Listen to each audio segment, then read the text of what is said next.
compañeras y compañeros, es un orgullo poder estar acá con ustedes, iniciando este debate y además iniciando una relación fraternal que creo que se va a sostener en el tiempo y que va a ir creciendo en el tiempo. En la persona del profesor y diputado Roger Arias García y en la persona de Claudio José San Juan, yo quiero saludar a todos ustedes. Vamos a dividir un poquito la exposición. Yo quisiera, en primer lugar, trazar un panorama de qué es la Internacional de la Educación de América Latina, cuál es su historia, en qué momento surgió y cuáles son sus objetivos. Porque de alguna manera cuando ustedes vean esa ubicación que vamos a hacer, va a estar más claro la comunidad de intereses y la comunidad también en la concepción que tenemos con lo que al principio nos decía el compañero Roger García. La Internacional de la Educación es una organización que reúne a las centrales sindicales nacionales de los trabajadores y trabajadoras de la educación de todo el mundo.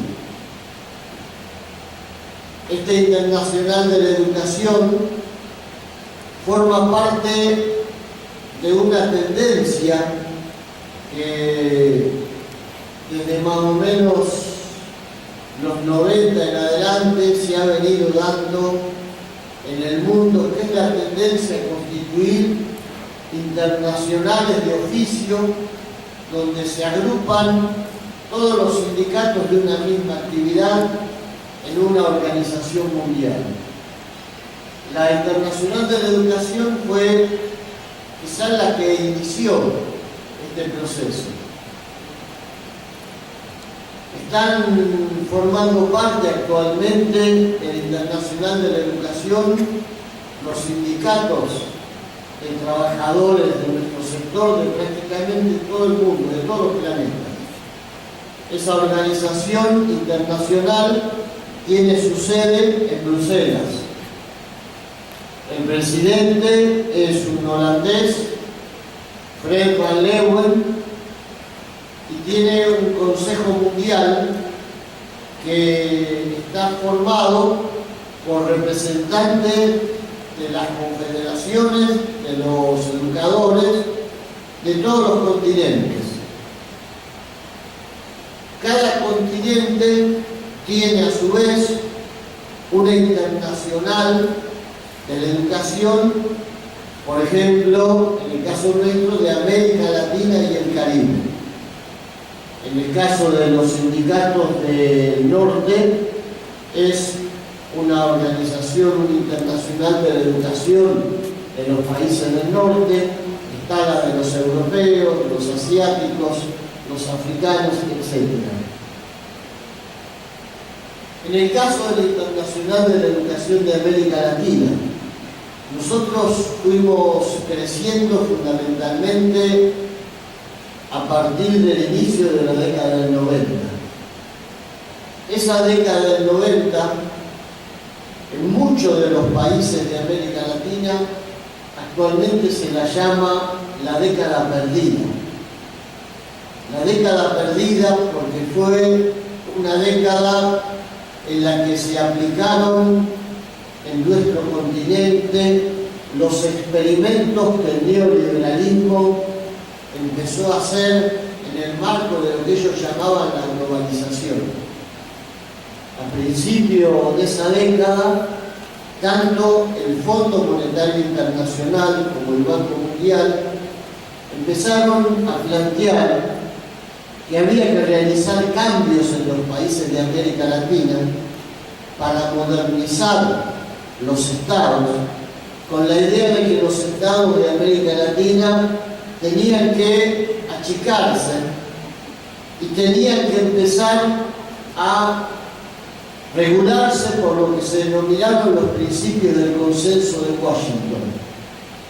Los principios del consenso de Washington tuvieron 3 o 4 líneas que se empezaron a aplicar en todos los países de América Latina y en general de las naciones de lo que se denomina la periferia del mundo, las que no forman parte de lo que ellos denominan las potencias, sean los países de Europa o Estados Unidos de Norteamérica. Ese consenso de Washington tenía un principio rector fundamental, y es que el Estado debía retroceder, retirarse, para dejarle el terreno libre a lo que denominan el mercado. Es decir, que la vida de la economía, de las relaciones entre los ciudadanos, no tiene que ser interferida por la presencia del Estado, sino que tiene que quedar a expensas de lo que las distintas fuerzas que rigen la economía de cada país vayan determinando. La lógica para aplicar estas políticas era un poco la de Darwin. Por eso surgió la idea del darwinismo social. Para Darwin, tal cual lo enseñamos nosotros en la escuela, valida lo que se denominó la teoría de la evolución. En la lucha por la vida predominan las especies más fuertes sobre las más débiles. Y son las especies más fuertes las que se van adaptando a los cambios y las que de alguna manera logran continuar su vida y su evolución. Y los más débiles tienden a desaparecer por esa incapacidad de adaptarse o de resistir los cambios. Y ese darwinismo que el maestro Darwin había aplicado para los seres vivos de la naturaleza, los gobiernos de América Latina, de la mano del neoliberalismo, lo aplicaron sobre los ciudadanos y sobre las personas. Y apareció entonces la idea de naturalizar las desigualdades. Ellos vinieron con la filosofía de que, bueno, los seres humanos de por sí son desiguales y eso es natural que así sea. Y entonces a partir de eso venía la idea de que, bueno, si en un país hay ricos y hay pobres, en definitiva son los individuos los responsables de que la condición de uno sea la riqueza y la condición del otro sea la pobreza. Es decir, una gran mentira, porque nosotros sabemos que nadie elige la condición de la pobreza, o más, cuando en una familia marginal, cuando en una familia de campesinos explotados nace un nuevo hijo, a ese hijo que nace nadie le preguntó cuando llegó al mundo si él elegía la condición de pobre o elegía la condición de rico. De hecho, su cuna y su historia lo ponían en un lugar en el mundo. Y nosotros entendimos siempre que el Estado tenía que ser, como forma de la vida de la democracia de la nación, la representación que a través del voto del pueblo estuviera en condiciones de paliar esas desigualdades, no de profundizarlas a lo largo de la vida. Porque nosotros nacemos que el que nace pobre, si no tiene salud asegurada por el Estado, si no tiene educación asegurada por el Estado, si no tiene la posibilidad de que sus derechos laborales sean respetados, si no tiene la posibilidad de tener un trabajo y un salario digno, el destino que tiene es morir más pobre como nació, y en todo caso tener a su vez una descendencia que vivirá en un mundo peor que la que le tocó a él.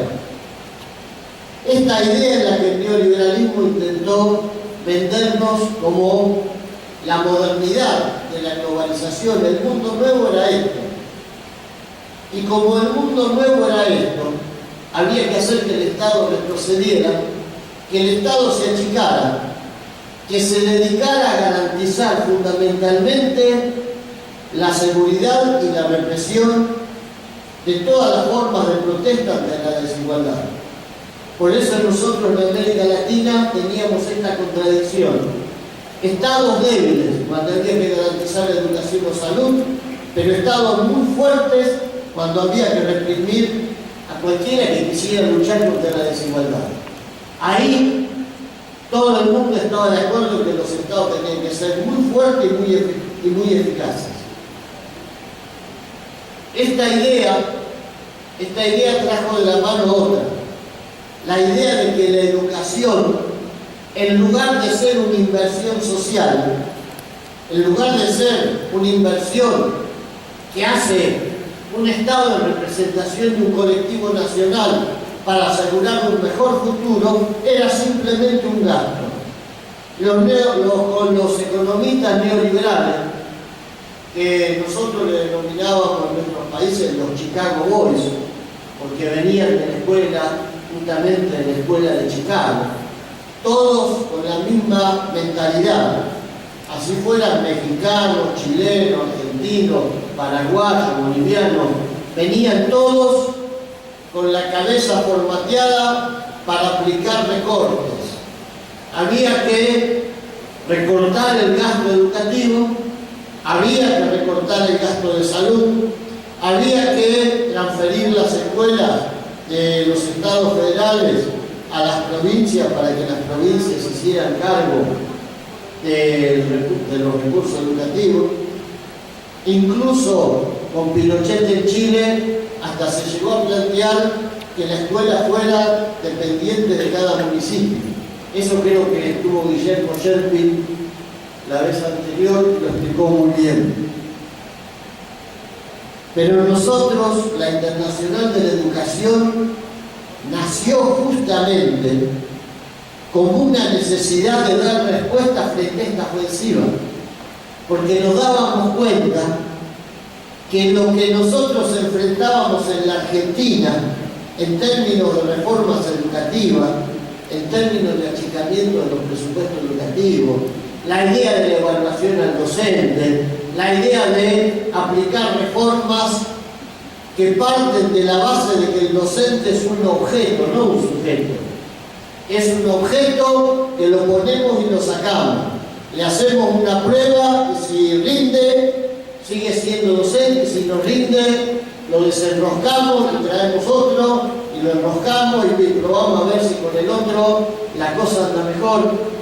Y sobre todo, la idea de construir un discurso que lo ponía al educador o a la educadora como responsable del fracaso educativo. Es decir, los gobiernos se lavaban las manos de todos los desastres que habían hecho en la educación y le transferían la culpa del fracaso educativo a una persona determinada y bien concreta, que era el propio educador. Entonces venía el discurso que se empezó a aplicar en muchas partes de América, en todos nuestros países, según el cual el fracaso educativo no tenía que ver ni con la televisión, ni con la pobreza, ni con que se entró en una especie de crisis generacional en términos culturales, en el que la mayoría de las casas ni siquiera había libros. No tenía que ver con nada de eso, ni con la violencia social, no.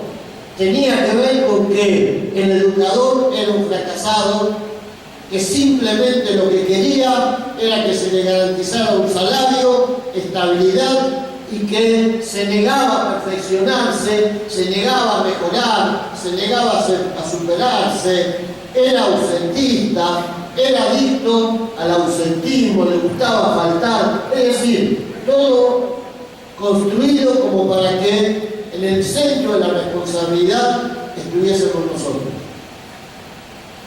Y eso estaba preparado con premeditación y alevosía porque ellos ya tenían las reformas educativas que iban a bajar y aplicarnos como si fuese una especie de picana, una especie de medicina que se aplica con una inyección, y tenían que desprestigiar la voz del educador, tenían que enfrentarlo con la comunidad, tenían que hacer que el educador empezara a perder el prestigio social que tenía en América Latina. En América Latina los maestros y las maestras, los profesores, las profesoras eran seres respetados.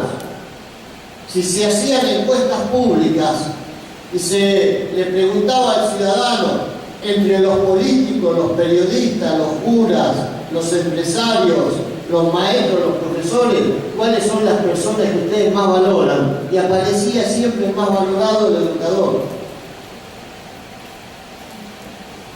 Y a partir de ahí hubo una sistemática tarea de demolición de ese prestigio social que nosotros habíamos logrado,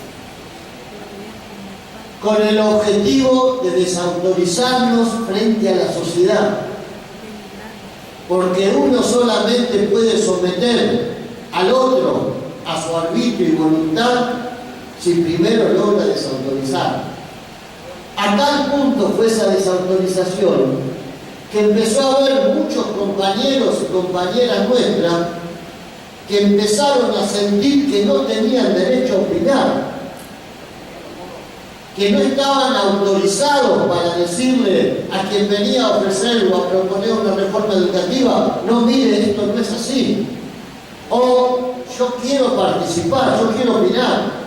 ¿Por qué? Porque yo no trabajo en una fábrica de caramelos, no soy un autómata, yo educo en la dignidad, en la libertad, en la conciencia. Y no hay ningún autómata que pueda educar a otro a ser libre, a ser consciente y a ser digno si él mismo no lo es. Y esto es lo que los gobiernos empezaron a modificar de raíz. Nos quitaron la idea de la dignidad de nuestra profesión. Empezaron a decir: son simplemente empleados públicos. Y si no les gusta lo que nosotros decimos, que se vayan. Y tienen que empezar a entender que hay que cambiar. Y tienen que empezar a entender que tienen que educar según los contenidos que nosotros les vamos a dar. Y después los vamos a evaluar en esos contenidos, es decir, lo que denominamos los contenidos curriculares enlatados. Esa relación que existía entre el educador y sus alumnos y los padres de sus alumnos, que tenía que ver además con un fuerte compromiso social horizontal, los gobiernos decidieron en América Latina que había que romperlo. Y había que crear un sistema vertical, en el sentido que era como una escala de valores en la que lo único que valía era la subordinación. Parecido a lo que existe en los regímenes militares, en los cuarteles. En mi país hubo una dictadura militar que llevó adelante un genocidio. Y cuando se recuperó la democracia, después de que hubo 30.000 víctimas de la dictadura, 30.000 desaparecidos, 30.000 personas que fueron secuestradas, torturadas, asesinadas. Después de ese proceso, los que intentaron impedir que se juzgara a los responsables de esos crímenes, inventaron una fórmula, la de la obediencia debida. Y ellos decían que no se podía juzgar a nadie por un crimen que se haya cometido aplicando una orden que le hubiese venido de arriba. Es decir, habría que justificar cualquier cosa en el nombre de esa concepción vertical de la obediencia debida. Y de alguna manera eso también quisieron introducir en el sistema educativo y en la escuela. convertir al director, en lugar de ser el más sabio, el mejor formado, el que con la mayor experiencia formaba parte de un colectivo al que orientaba y conducía, convertirlo en una especie de patrón de escuela, con posibilidad de decidir qué docente trabaja y qué docente no trabaja, convirtiendo a la escuela en una especie de microempresa y convirtiéndonos a nosotros simplemente en eso, en ejecutores de una estrategia que se decide desde arriba.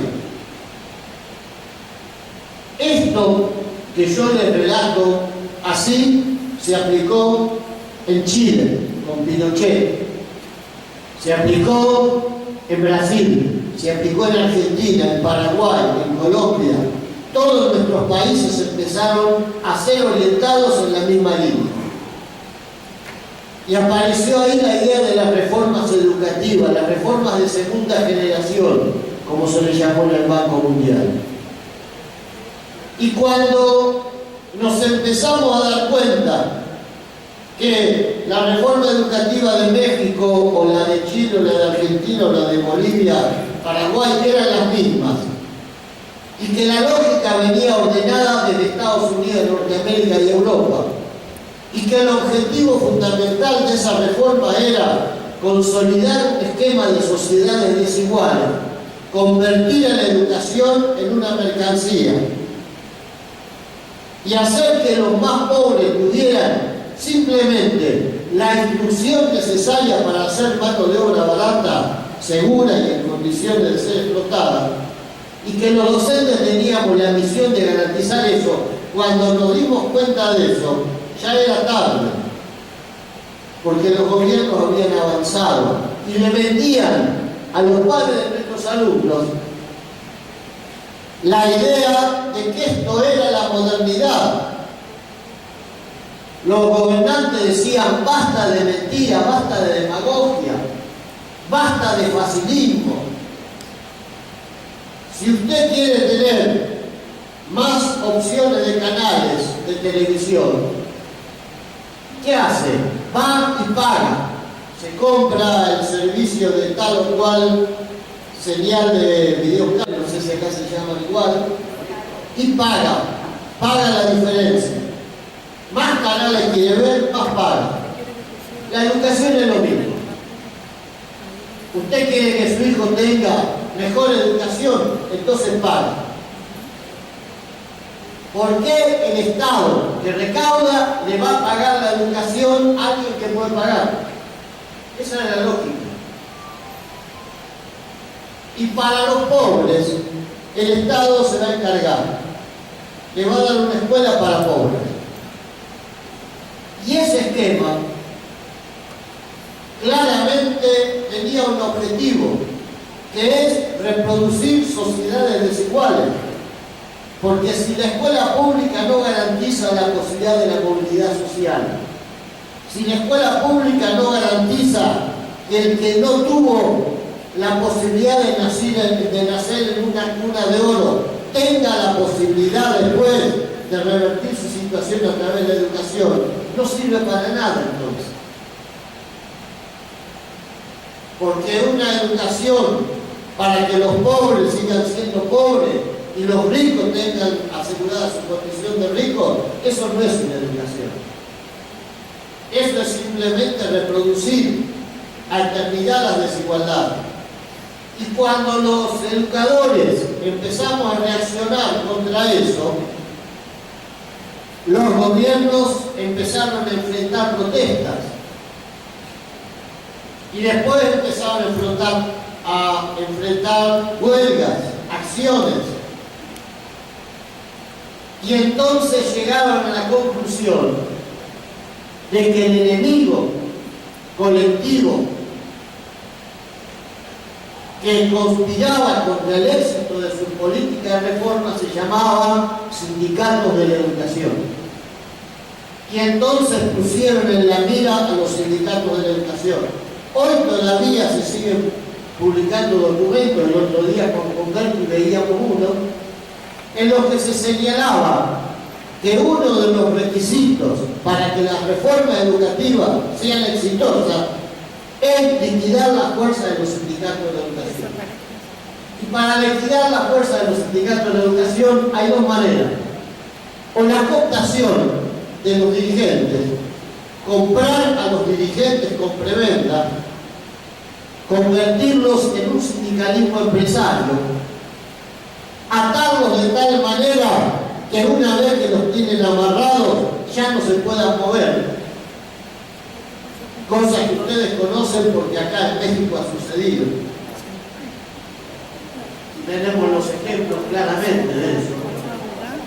De dirigentes sindicales que terminan viviendo como si fueran empresarios, que tienen propiedades como si fueran empresarios, que no pueden justificar su riqueza, porque si yo tengo un salario de educador a lo largo de mi vida, en todo caso, cuando termine la carrera estaré un poco mejor que cuando empecé, pero no me convertí en un magnate de la finanza, como muchos dirigentes sindicales acá en México y en otras partes de América y del mundo.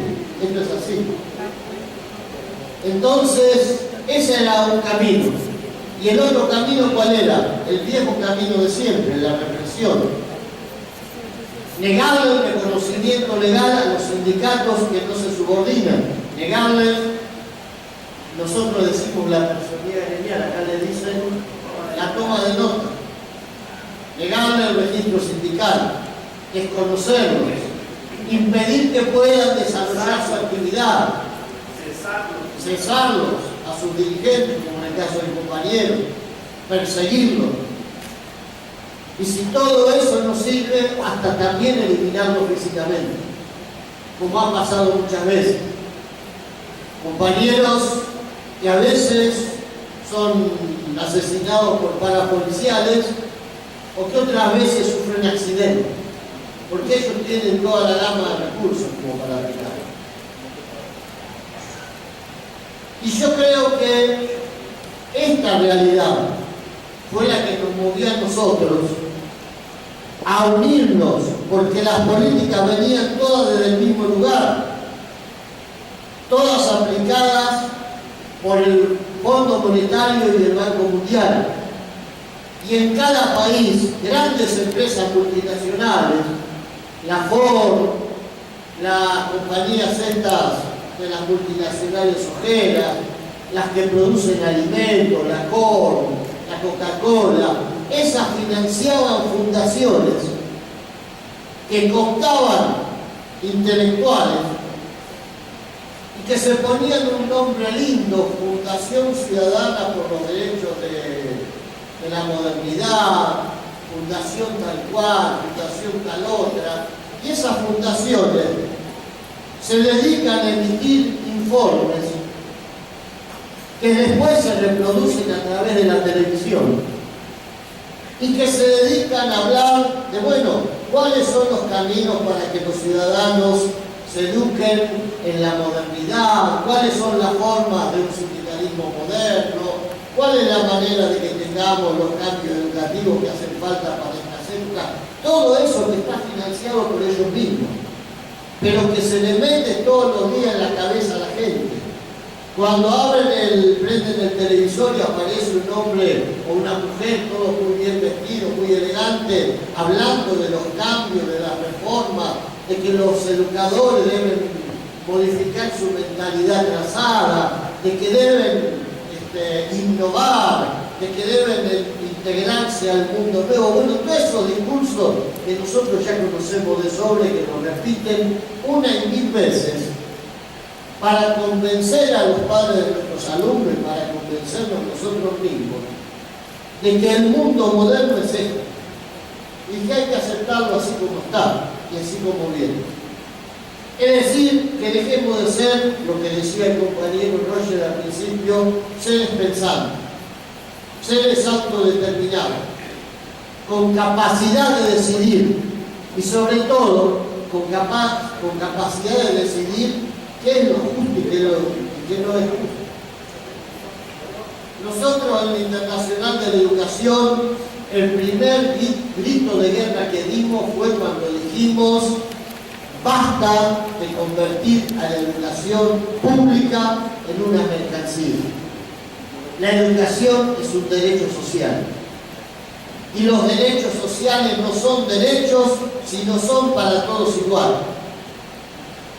Porque no puede haber un derecho que sea pequeño para los que son pobres y grande y generoso para los que son ricos. Eso no es un derecho, eso es un privilegio.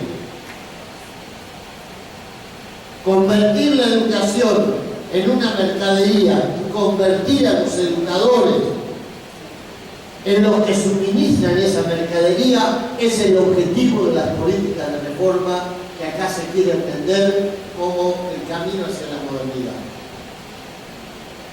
Y esa es la razón de ser de nuestra lucha. Nosotros defendemos la educación pública como expresión de un derecho social.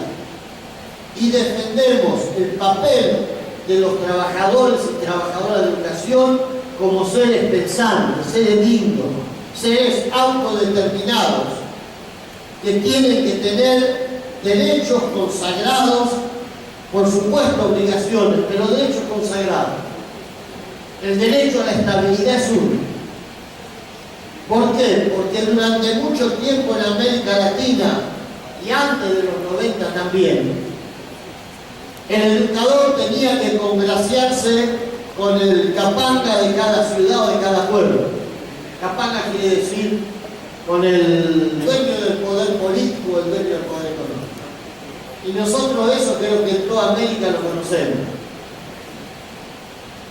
Había que estar cerca del poder de turno para poder tener el cargo asegurado.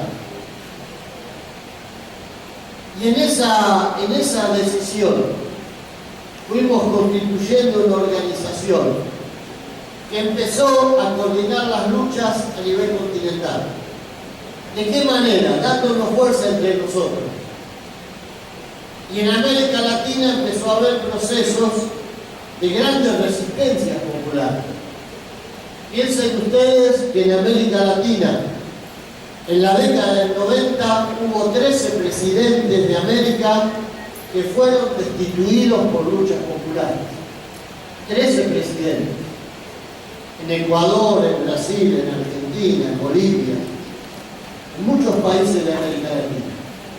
Fueron las luchas populares de resistencia porque fue tan profundo la destrucción que hicieron con esta política, hubo tantos retrocesos, hubo tanta desocupación, hubo tanta miseria, tanto hambre diseminado por América Latina, tanta desigualdad, que llegó un momento en el que esas políticas no las podían aplicar más, no podían resistir los rechazos que cada vez eran más amplios en la población.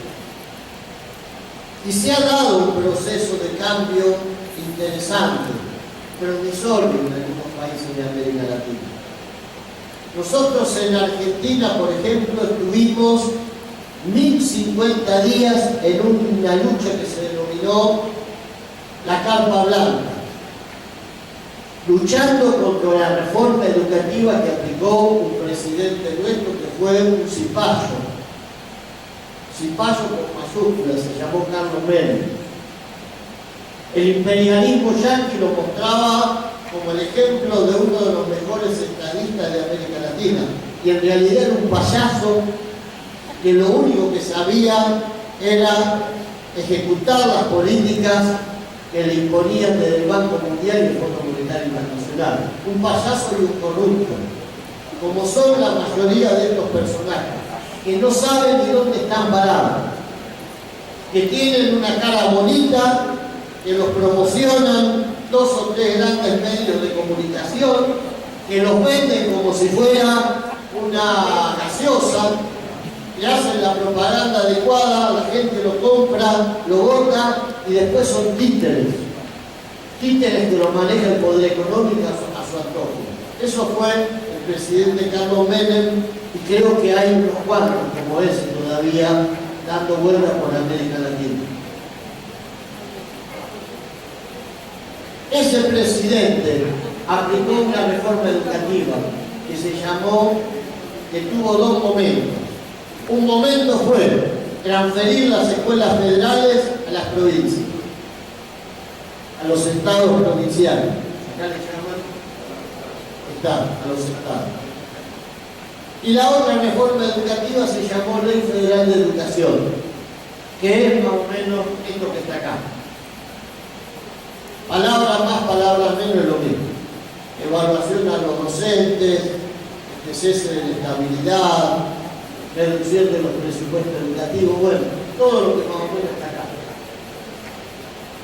Y hubo una gran resistencia en mi país, una lucha que se favoreció.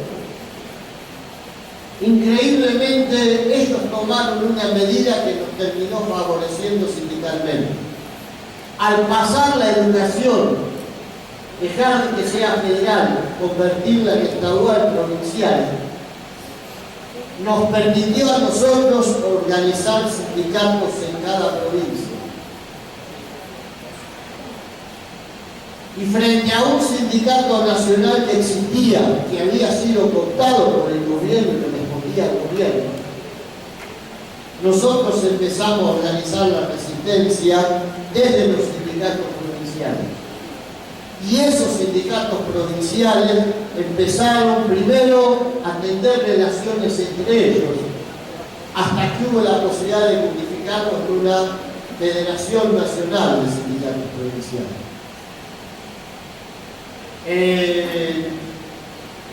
En el año 2001, el último presidente que aplicó el neoliberalismo con mano de hierro en la Argentina se tuvo que ir en un helicóptero en el medio de un estallido popular.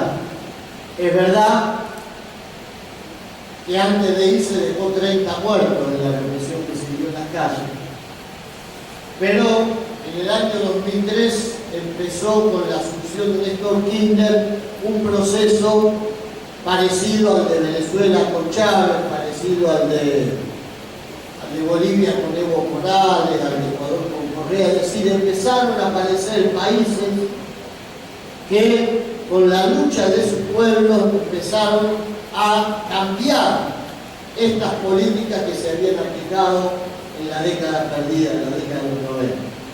De manera que nosotros logramos en Argentina, en la mano de la lucha del gremio, pero con políticas que se acordaron después del 2003, una nueva Ley Nacional de Educación.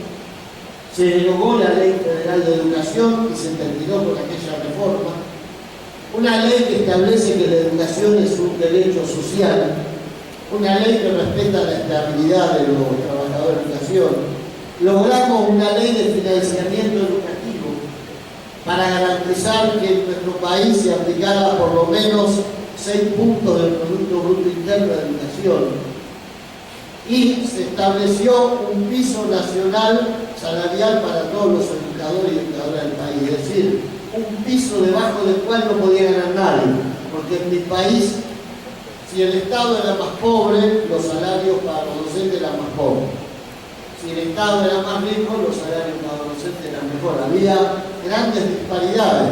Por un mismo trabajo se pagaba distinto si uno era docente o educador en una provincia pobre o si era una provincia que estaba mejor, como el Estado de la Federal o una cosa así. Hubo procesos de cambios que además tuvieron un momento que yo se los quiero relatar, porque creo que tiene que ver también con la situación que se vive en cada país. En el año 2005 se hizo en Argentina una cumbre en Mar del Plata, a la que vino el que era presidente entonces de Estados Unidos de Norteamérica, George Bush, porque se quería hacer un tratado de libre comercio para América Latina, ALCA, Asociación de Libre Comercio de las Américas, era la sigla, ALCA. En el 2005, en el medio de una gran movilización popular, los países de América Latina rechazaron ese tratado de libre comercio, porque nos hubiese convertido a todos nosotros en el patio trasero de Estados Unidos. Hoy en los países de Europa se está aplicando una demoledora política de ajuste. Ustedes lo están viendo. Leen lo que pasa en España, en Portugal, en Grecia. El capitalismo está en crisis y quiere que la crisis la paguen los trabajadores. Y quisieran que la crisis la paguen también los latinoamericanos. La crisis de ellos, que la inventaron ellos. Porque ellos nos decían, el mundo marcha hacia la dirección donde está Europa. El mundo marcha hacia la dirección donde está Estados Unidos. Ahora están ahogándose en la crisis y le están haciendo pagar la crisis a su pueblo. Prestaron plata que no existía. Y ahora resulta que la culpa la tienen los maestros, los jubilados, los trabajadores, que son los que pagan todos los días. Ahí se está destruyendo la escuela pública en Europa. Hace 20 años uno podía poner de ejemplo la educación en Italia, en Francia, en España. Ahora están peor que nosotros, o igual que muchos de nuestros países. Entonces yo digo, tenemos que generar nuestro propio modelo educativo. Tenemos que generar nuestra propia propuesta. Esta es la razón de ser de la lucha de la Internacional de América Latina. Hay que generar una propuesta de educación que nos permita decir, este es el camino para volver a tener una escuela pública donde se respete a los alumnos y a los maestros, a los educadores. Y para hacer eso nosotros constituimos desde la Internacional de la Educación un movimiento en América Latina que se llama el Movimiento Pedagógico Latinoamericano. El movimiento pedagógico latinoamericano es para generar ideas, propuestas que nos permitan mejorar la educación y tener políticas educativas que no sean como esta reforma. Porque la otra cosa que aprendieron los gobiernos es a desautorizarnos, diciendo, no, ahí salieron del sindicato. El sindicato lo único que hace es hablar de salario. Lo único que le interesa es cuánto va a ganar el maestro. Pero no se les cae nunca ni una sola idea, no tienen idea, no saben, no se preocupan por el alumno. Nosotros queremos demostrar con este movimiento pedagógico latinoamericano que sí tenemos ideas, que son mejor que las de ellos, que sabemos cómo se podría financiar la escuela pública, que sabemos cómo tendría que ser la formación, que queremos una evaluación pero que no sea para ponerle una picana en la espalda a los educadores, una evaluación que les sirva a la escuela, que les sirva a la educación, una evaluación que tenga criterios docentes, no criterios patronales, empresariales. Entonces, ese movimiento pedagógico latinoamericano nació en Colombia hace 2 años. Elegimos Colombia porque Colombia es un lugar de América Latina donde todavía se asesinan a los sindicalistas, entre ellos a muchos de la educación. Ahí tenemos una federación muy fuerte, Federación Colombiana de Educadores, e hicimos en Bogotá el primer encuentro. Y dijimos, cada 2 años nos vamos a juntar todos los educadores de América Latina. Porque lo que ellos hacen en cada país, aunque le cambien el nombre, a veces ni se toman el trabajo de cambiar el nombre tampoco, pero es lo mismo en todos los países de América Latina. Todas estas reformas tienen la misma matriz y todas van al mismo objetivo: más desigualdad y menos escuela pública. Y nosotros queremos hacer un movimiento latinoamericano para tener mejor escuela pública y garantizar menos desigualdad. Ese es el objetivo. Con respeto por el docente, por el educador, como protagonista de la construcción de las políticas educativas. Nosotros tenemos que autorizarnos a ser parte de las decisiones que se toman en la política educativa. Y con sindicatos que tengan autonomía. Para nosotros, si el sindicato es un instrumento que se maneja con control remoto desde el gobierno central o desde la sede de cada gobierno provincial, no es el sindicato de los educadores. Nosotros no admitimos No admitimos en la Internacional de Educación ningún sindicato que sea pro-patronal o pro-gubernamental. Esa es la razón de ser el distanciamiento que se estableció entre la Internacional de Educación y el CENTE de México en su momento. Y siempre quisimos poder volver a recuperar la representación en México que habíamos perdido. Por eso nosotros queremos invitarlos a formar parte de la Internacional de la Educación de América Latina. Queremos invitarlos a formar parte del Congreso Pedagógico Latinoamericano.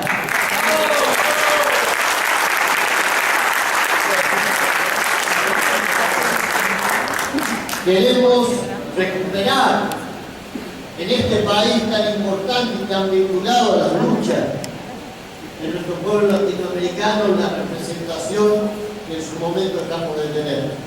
Y en ese camino queremos también anunciarles que este año, en septiembre, en Olinda, que es la ciudad donde nació el maestro Paulo Freire, se va a hacer un nuevo encuentro del movimiento pedagógico latinoamericano y queremos que nuestros hermanos de México participen como miembros plenos de este Congreso Pedagógico Latinoamericano.